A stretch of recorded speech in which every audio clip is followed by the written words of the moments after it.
Bienvenidos a la historia viva de Venezuela por Coquicocoa Televisión. Un placer saludarlos.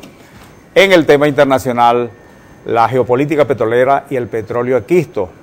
Tremendo problema en la baja del precio del crudo del petróleo, y eso está pegando, va a pegar en más del 30% en las finanzas de Venezuela, en los países miembros productores de la OPEP.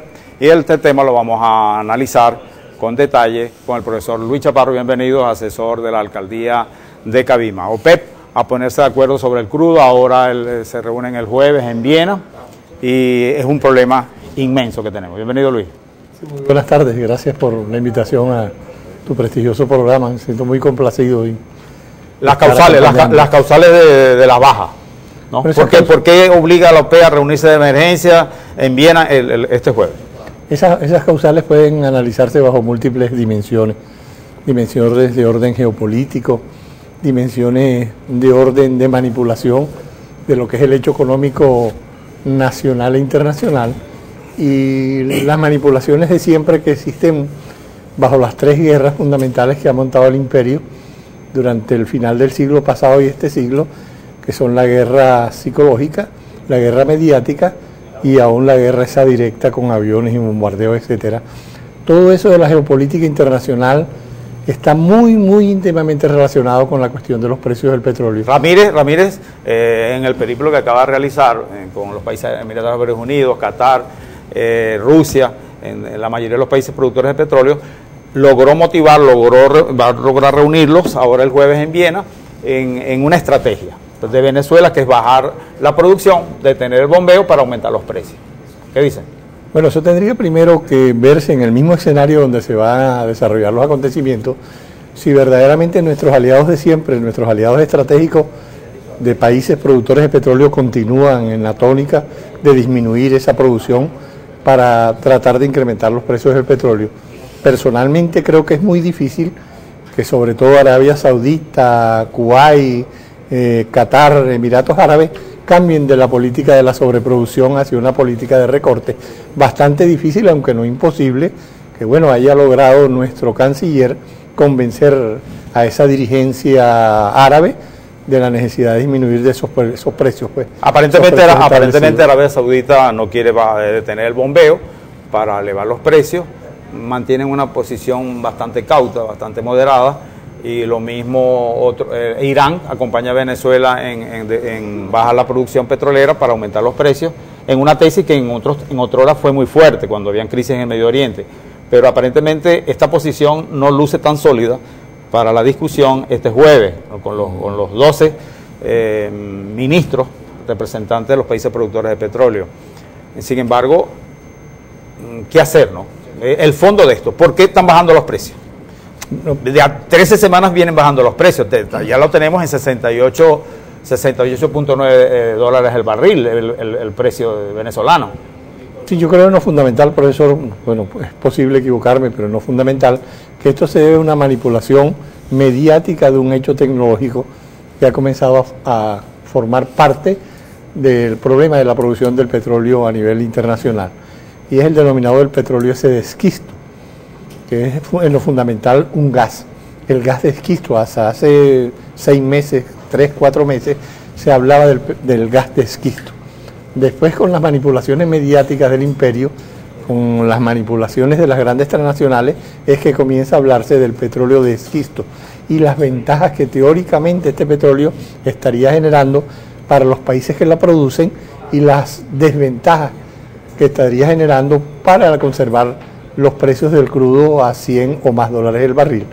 Creo que la manipulación ha sido bien organizada, el informe tecnológico completamente manipulado, la realidad de la rentabilidad de ese petróleo completamente inflada, la realidad de las reservas de ese petróleo completamente inflada y la realidad de la producción y la realidad del transporte de ese crudo por los mares internacionales ha sido manipulada por los medios de información. Sin embargo, Luis Chaparro, Ramírez sostiene que uno de los factores en esta complejidad de la baja de los precios está en la incorporación de los Estados Unidos como productor de petrolero. Ha colocado, según esta posición de Ramírez y de entre otros, que está colocando 12 millones de barriles diarios en el mercado petrolero y eso golpea los precios hacia la baja. Además de que dependen del 30% del gas ruso y del gas ucraniano, dependen del gas europeo, y la dependencia del gas ruso y europeo viene disminuyendo por el descubrimiento del gas esquisto. Ahora, el petróleo esquisto también lo señalan casi como una realidad. Es decir, no es... Ok, por un lado la manipulación mediática que pudiera estar surgiendo, pero por el otro lado es una realidad que ya lo apuntan algunos miembros integrantes de la OPEP en la discusión del jueves. Bueno, en caso tal, en lo más óptimo del proceso productivo norteamericano, el petróleo de esquisto ha podido servirle para dotarlo de nuevas reservas y dotarlo de un nivel de producción capaz de reponer la totalidad de los déficits que tenían por el petróleo importado de otros lados, por el consumo desmedido de los norteamericanos del petróleo, pero no como para inundar el mercado de un petróleo que resulta su producción de 60, 80 dólares el barril. ¿Cuánto está consumiendo los Estados Unidos en este momento? ¿Cuánto consumen? Estaba consumiendo hasta hace 3 meses, y era toda la información que manejaba, 20 millones de barriles. 20 millones de barriles diarios. Y los 20 millones de barriles han dicho que hay una disminución significativa del consumo, y que esa disminución significativa del consumo, más el incremento de la producción por el petróleo de esquisto, ha dado la posibilidad de los Estados Unidos de llevar petróleo a los mercados internacionales. Sí, 9 millones, la oferta. Exactamente, 9 millones de barriles han bajado los Estados Unidos de consumo. Venían consumiendo 20 millones de barriles diarios, bajan a 9, golpean los precios hacia la baja, buscan alternativas de energía y complica las reglas del mercado. Ya regresamos en Tu Historia Viva de Venezuela.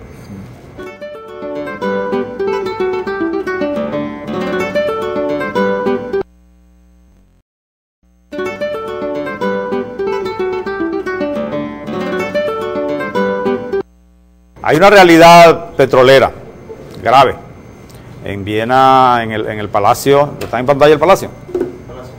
Ahí está el Palacio, muchachos. Ahí está, en ese rancho se van a reunir. Es una belleza el Palacio. El Palacio, ¿cómo es, Ali? El Palacio Holford. Sí, esa es la reunión del jueves, pues viceintegrantes de la OPEP. Hay una realidad de los Estados Unidos. Irán, el control de los Estados Unidos en los pozos petroleros de Irán, Irak y Libia. Eso juega a la baja. Ese control, ¿qué pasa allí? Lo que sucede es que esa baja precisamente desmistifica y desenmascara la política mediática de determinar que el esquisto es algo rentable para los Estados Unidos. Si los Estados Unidos han realizado una guerra de 100.000 o más millones de dólares al año, si los Estados Unidos consiguen petróleo en las reservas de Irak y en las reservas de Libia, más o menos con un promedio de 20 dólares el barril, ¿para qué necesitan invertir en tecnología como el esquisto? 20 dólares el barril. El barril de petróleo. El que bombea Irak. El que bombea Irak y Irán, el que bombea Irak, Libia. Y Libia, y además los barriles que se obtienen por contrabando, por el llamado, por los mercenarios islamitas, por los mercenarios que en estos momentos han abierto una guerra terrorista en el norte de Siria y en el norte de Irak. Una guerra terrorista que lo que busque en la búsqueda de caminos, la búsqueda de trayectos para el contrabando de petróleo. Pero también controlan la faja que llega hasta el Mediterráneo por el sur de Turquía, que es el más oriental de los países de la Unión Europea, y el norte de Irak y Siria, haciendo una faja para sacar todo el petróleo de contrabando. Además controlan el transporte. Pero lo que sucede con banderas norteamericanas. Pero las banderas y francesas. Claro, porque jamás has visto un buque de bandera pirata en el Mediterráneo. Esa es la posición de Obama en este momento. Bueno, Obama tiene que defender toda la estructura corporativa del imperio con respecto a la cuestión petrolera. Pero Obama... Pero juega a la baja. Juega... El 20 dólares el barril de petróleo en estrategia de los Estados Unidos juega a los precios a la baja. A los precios a la baja, claro, pero ese es un petróleo muy clandestino. ¿La posición de Putin? La posición de Putin es una posición que realmente no se conoce con precisión. Ambigua. De todas no podría ser ambigua, sino que Putin se cuida también de las presiones que pueden ejercer sobre él las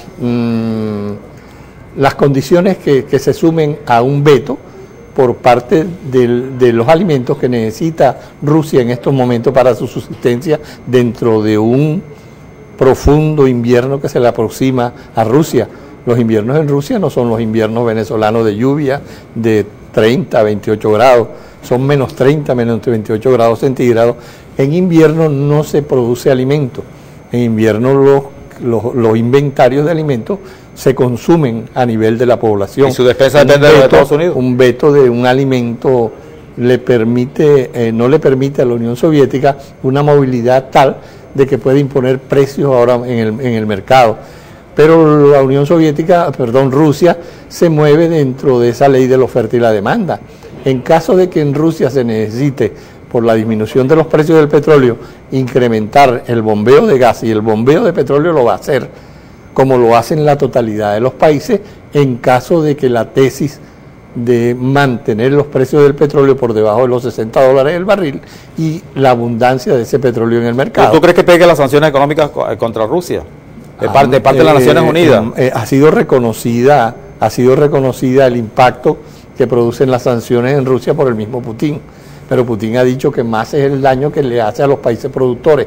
Porque ¿qué van a hacer los países productores? ¿Y las sanciones contra Irán? ¿Las sanciones económicas contra Irán? Las sanciones económicas contra Irán sí tienen otra caracterización.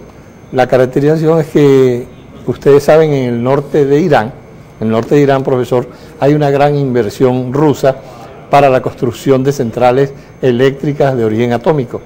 Una central eléctrica en un término de 20 años que logre producir Irán disminuiría completamente las posibilidades de la industria atómica norteamericana de producción de electricidad y llevaría al mercado toda la producción rusa iraní para compensar a los países que no tienen energía producto de fósiles, sino energía atómica. Pero en el sur de Irán, China controla la economía con la fábrica, las grandes instalaciones para la producción de polietileno. El norte hay la gran inversión de Rusia, la antigua Unión Soviética, con esa planta y con ese modelo de planta, y le puede pasar. No, pero China tiene al sur China tiene el control de la fábrica, pero de la fábrica de polietileno, sobre todo. Sabe que el polietileno viene del etileno. El etileno es el segundo de los hidrocarburos saturados, y ese hidrocarburo se convierte en plástico a través de procesos físico-químicos.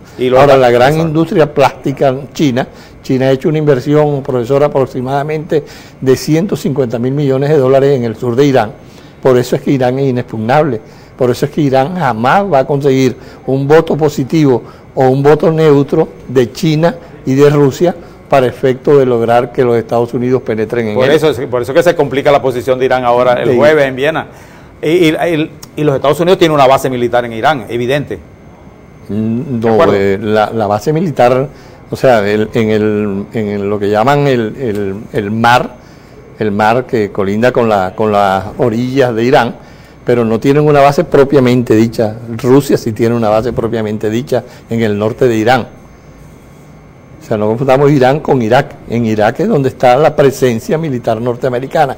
En Irán está la presencia económica rusa en el norte y la presencia económica de China en el sur. China dominando la gran industria del plástico a nivel internacional. ¿Podemos hablar, Luis, de la burbuja petrolera? Sí, la burbuja petrolera es una maniobra económico-financiera del gran capital especulativo montada con los precios del petróleo. Montada con los precios del petróleo, como en el pasado, te montaron la famosa burbuja hipotecaria con los precios de las habitaciones, con el precio de las viviendas, con el precio de los apartamentos de los edificios. Podríamos estar ante una inmensa burbuja petrolera. Una burbuja petrolera basada en lo fundamental, en el petróleo de esquisto, basada en lo fundamental, en los mercenarios que mantiene Estados Unidos en el Medio Oriente, y basado fundamentalmente también en las posibilidades de disminuir el precio de los papeles petroleros a nivel internacional, agarrarlos a bajo precio cuando reviente la burbuja, cuando la burbuja no funcione, haber invertido en capital especulativo, haber recuperado esa cantidad de dólares invertidos, haber tomado el dinero de los incautos y multiplicado en capital especulativo, y cuando rebote la burbuja y se sepa que el petróleo de esquisto no es rentable, poder devolverle el dinero a los inversionistas con intereses pero ya luego de una gran ganancia del capital especulativo. Se complica, Luis Chaparro, todos los que nos están escuchando, nos están viendo, el mercado petrolero. Ahí no, ese programa no está claro, complejo. En la posición del jueves hay contradicciones entre los países miembros y que la posición de Venezuela es fuerte, es la que lideriza la reunión de la OPEP, y ya regresamos en Tu Historia Viva. La mejor vialidad para el Zulia. 618.000 toneladas de asfalto han recorrido 297 kilómetros en 77 obras que modernizan la infraestructura vial. Las carreteras Lara Zulia, Guillermo García Ponce y Machiques Colón. Los distribuidores Antonio José de Sucre, Pompeyo de Avalillo, Maizanta, Simón Bolívar, el corredor vial Hugo Chávez y la Feria del Asfaltado para hacer del Zulia la mejor vialidad de Venezuela. Francisco Arias Cárdenas, un gobernador eficiente. Gobernación Bolivariana del Zulia. El Zulia, nombre y luz de Venezuela.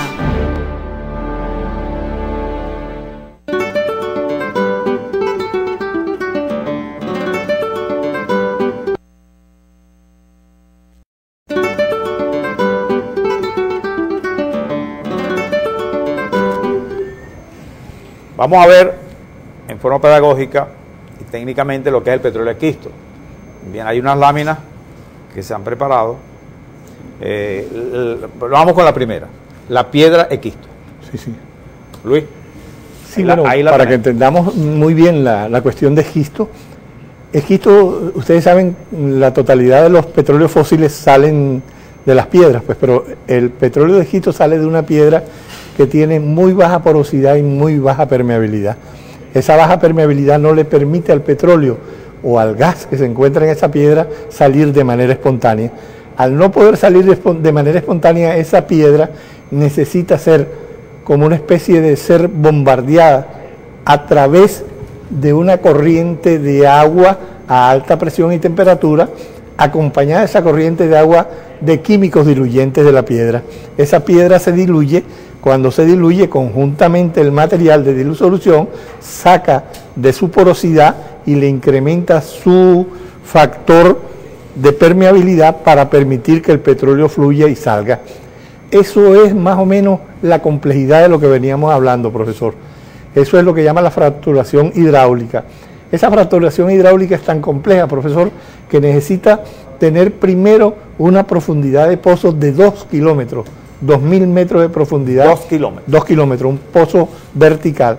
Y luego, para asumir grandes cantidades de piedra, se va en pozos horizontales que llegan desde los 4 hasta los 12 kilómetros.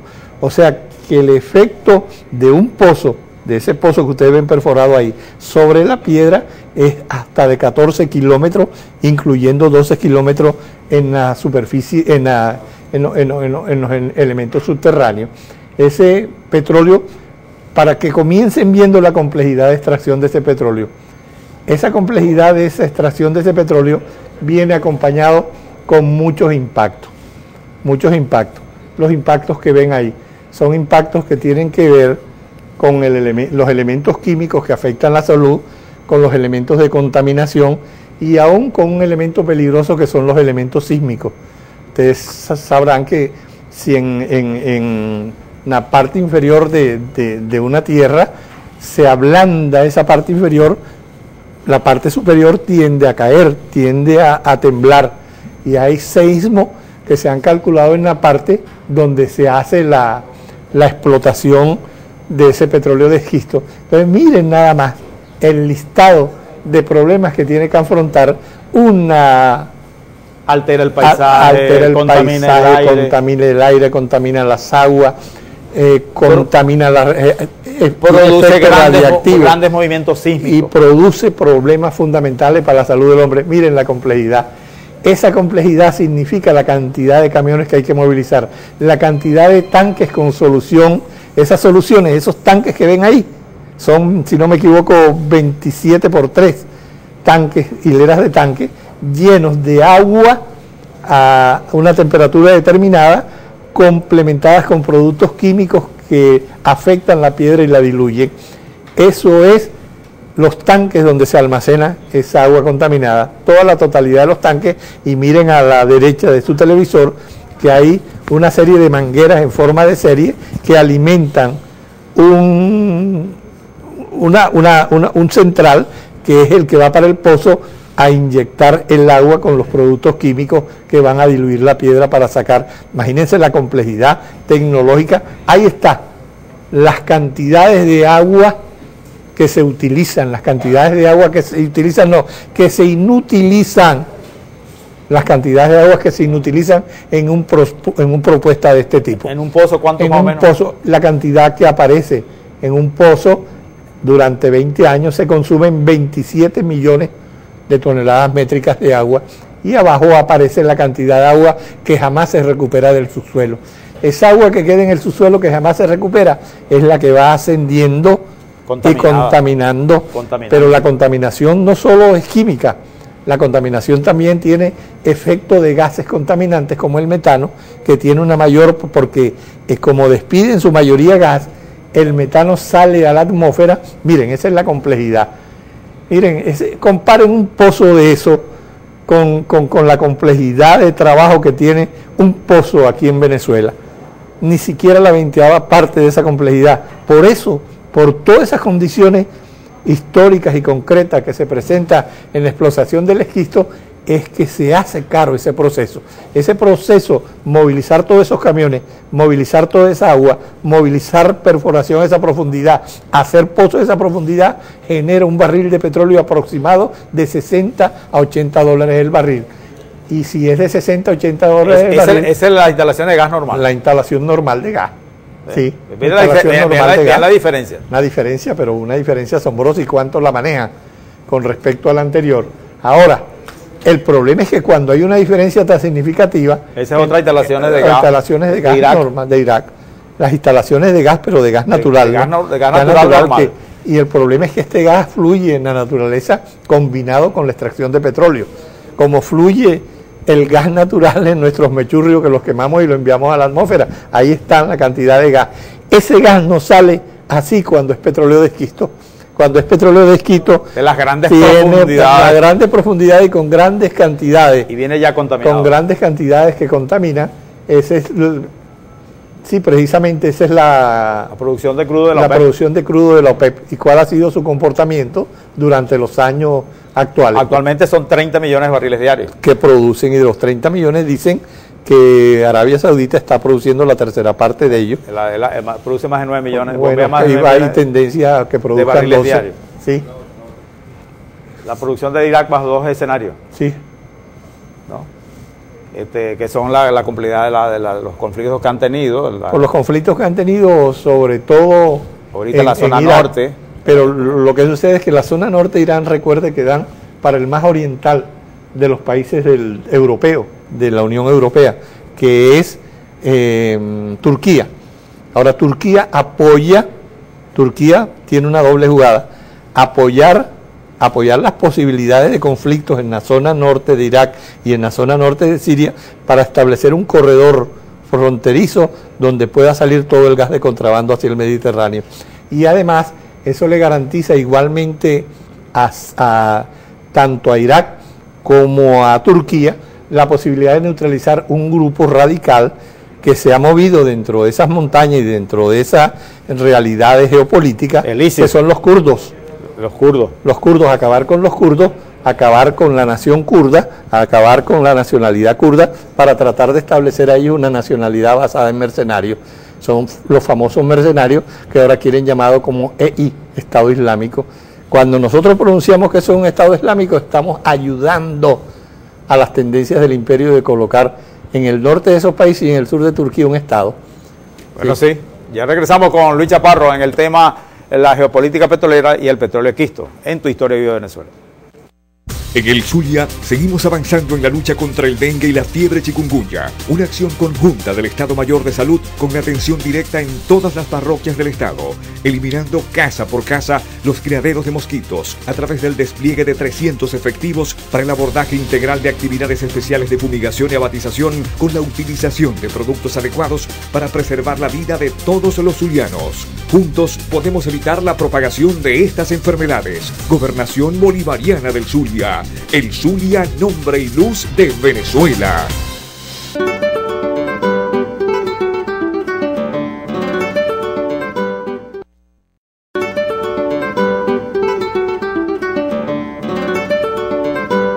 Bueno. El petróleo de Quisto, con Luis Chaparro, asesor de la alcaldía del municipio Cabima, conocedor del tema. El petróleo de Quisto, tremendo problema con este tipo de petróleo, y el gas nos viene de más de 2 kilómetros de profundidad, y veamos las consecuencias, ¿no? En la primera lámina, los desechos. Sí, bueno, este es los desechos del fracking, lo que sucede con toda la contaminación ambiental que produce este tipo de perforación y este tipo de actividad para la obtención de ese hidrocarburo. Además, déjame decirte que este es un hidrocarburo que está en su fase primaria, no es un hidrocarburo completamente madurado, es un hidrocarburo pobre, pero que produce mucha contaminación, ¿sí? Imagínense, esa es la capacidad destructiva de la acumulación de gases.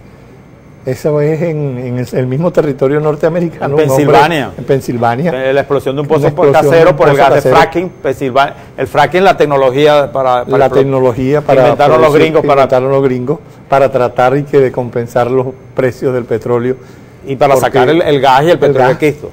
Sí, y miren, ese es el tamaño de un pozo para producir, de una serie de pozos para producir petróleo de esquisto. Ese tamaño le conllevaría en la totalidad de los pozos que tienen pensado 900 hectáreas. 900 hectáreas por pozo. No, 900 hectáreas en la totalidad. Ahí está la totalidad. Sí, un desierto de pozo. No solo un desierto de pozo, sino una tierra que jamás va a lograr recuperarse por efecto de la contaminación, de la cantidad de radioactividad, porque no solo es contaminación química, sino contaminación radiactiva. Más adelante vamos a ver, eso es la cantidad de movilidad que tiene, la posibilidad de colocar, la cantidad de camiones que habría que movilizar, la cantidad de contaminación por efecto de la combustión interna de los camiones. Eso es una cuestión. ¿Cuántos camiones? Digamos que por pozo unos 500, 600 camiones permanentemente en movilidad, y casi, creo que 25 millones de camiones se necesitan en un término de 20 años, porque estos pozos tienen la desventaja, profesor, que van agotándose muy rápidamente. El agotamiento de un pozo es un 60% convencional, de un pozo, por ejemplo, iraquí o iraní convencional, es que disminuyen al 60% en 2 años. Aquí en 2 años puede desaparecer la totalidad del proceso productivo de obtención. Como agotan, deja de ser intensivo para convertirse en una explotación extensiva, pero esa explotación extensiva va dejando grandes cadenas de tierra completamente desabastadas, donde han matado la completa naturaleza, un proceso de desertificación muy comprobada, y la totalidad de esta información no son informaciones manejadas únicamente o inventada por el profesor y por mi persona. Son informaciones que tienen que ver con la Agencia, por ejemplo, Internacional de Energía, que ha dado esa información, por algunas experiencias españolas, en donde se dio, por algunas experiencias francesas, donde rechazaron esta forma de producción del petróleo por tener efectos altamente contaminantes. ¿Países concretos donde han rechazado el petróleo de Quisto? Francia, España, Alemania. 3 de los países. Y ahí se acaba de anexar a Inglaterra. Inglaterra lo hizo hace mucho tiempo, mucho más tiempo que el que duró, mucho más tiempo Inglaterra. ¿Por qué la posición de estos países? La posición de estos países es que mientras no se aclare, primero, el tipo de tecnología, porque es una tecnología completamente cerrada, donde están identificados los efectos y se presume que esos efectos son producto de la aplicación de químicos determinados. Se ha logrado a través de la práctica identificar los químicos y los efectos que estos químicos tienen sobre la salud. O sea que no existe ningún control tecnológico sanitario por parte de estas empresas para hacer efectivo este tipo de explotación. Explica en resumen la tecnología fracking. La tecnología fracking, como dije al principio, es una tecnología que combina grandes cantidades de agua para la dilución de la piedra, agregados químicos que permiten diluir la piedra y actividad mecánica de perforación. Esas tres actividades. ¿Esos químicos cuáles serían? Esos químicos en lámina más adelante los tenemos identificados. Silotolueno, por ejemplo, químicos de gran complejidad, sobre todo químicos de carácter de cadena cíclica, que son comprobadas contaminación de agua, suelos, etcétera, donde lo que propician es la desertificación. Más adelante tenemos una lámina, creo que donde aparecen identificados la totalidad de los químicos y la totalidad de los efectos que producen sobre la salud humana. ¿Tienen los gringos escondida esta tecnología? Esa tecnología no la han abierto por la cuestión de una competencia desleal entre ellos mismos a nivel de los mercados internacionales. Pero sí, esa es la contaminación del aire, una de las fases. Pero más que contaminar todo eso, lo peligroso es la contaminación de las aguas subterráneas y los efectos, la radioactividad y los efectos que produce en la población. No, y los grandes sismos, es decir, alteras la tierra. Alteras la tierra. Alteras imagínate tú, las paredes. Las capas terrestres. Y al disminuir su resistencia, existen sismos y están comprobados los sismos. Tú hablas de competencia entre los Estados Unidos y qué otros. No, los Estados Unidos. Para no anunciar la tecnología. Porque tú sabes que cada tecnología pertenece a una corporación determinada. La corporación es la que te hace inversiones, grandes inversiones en dólares, y ninguna de esas corporaciones abre sus tecnologías. Primero, para que no conozcan sus efectos nefastos, y segundo, porque no les conviene en términos económicos, porque ellos están manejando que esta es una tecnología sana, que el petróleo de esquisto puede conseguirse en cualquier parte del mundo, y con eso, con esa bondad aparentemente económica del petróleo de esquisto, los que están es adquiriendo incautos, para que los incautos inviertan grandes sumas millonarias. ¿Y qué países supuestamente en esa tesis tienen las mayores reservas de petróleo de esquisto? Bueno, no solo la mayor reserva de petróleo, de ese tipo de petróleo las tiene Estados Unidos. Y las más ricas son las arenas bituminosas del Canadá. Pero también hay presencia de esas rocas en todo el mundo. En todo el planeta. En todo el planeta, hay presencia en todo el planeta. Lo que pasa es que siempre la dificultad ha dañado sus posibilidades de explotación. Bueno, ya regresamos con Luis Chaparro en Tu Historia Viva de Venezuela. La mejor vialidad para el Zulia. 618.000 toneladas de asfalto han recorrido 297 kilómetros en 77 obras que modernizan la infraestructura vial. Las carreteras Lara Zulia, Guillermo García Ponce y Machiques Colón.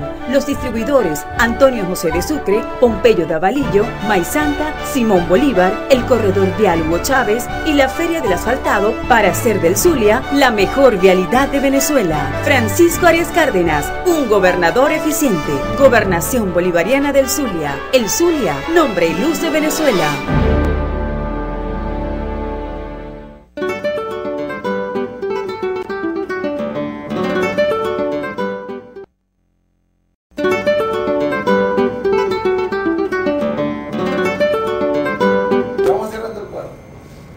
Sí, estamos con Luis Chaparro, el asesor de la alcaldía de Cabima, en el tema de geopolítica petrolera y el petróleo esquisto.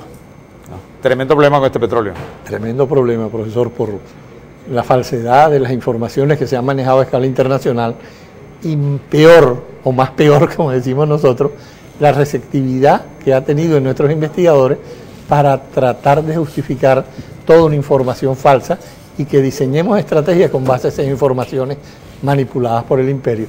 Habíamos dicho que esta es la contaminación del aire por efecto de la cantidad de gases que producen más efecto invernadero que la producción de CO2.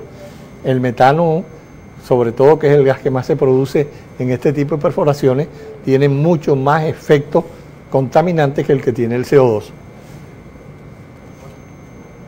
Esto sería la contaminación de las aguas, profesor. Las aguas esas como están a cielo abierto, esa es el agua que se recupera.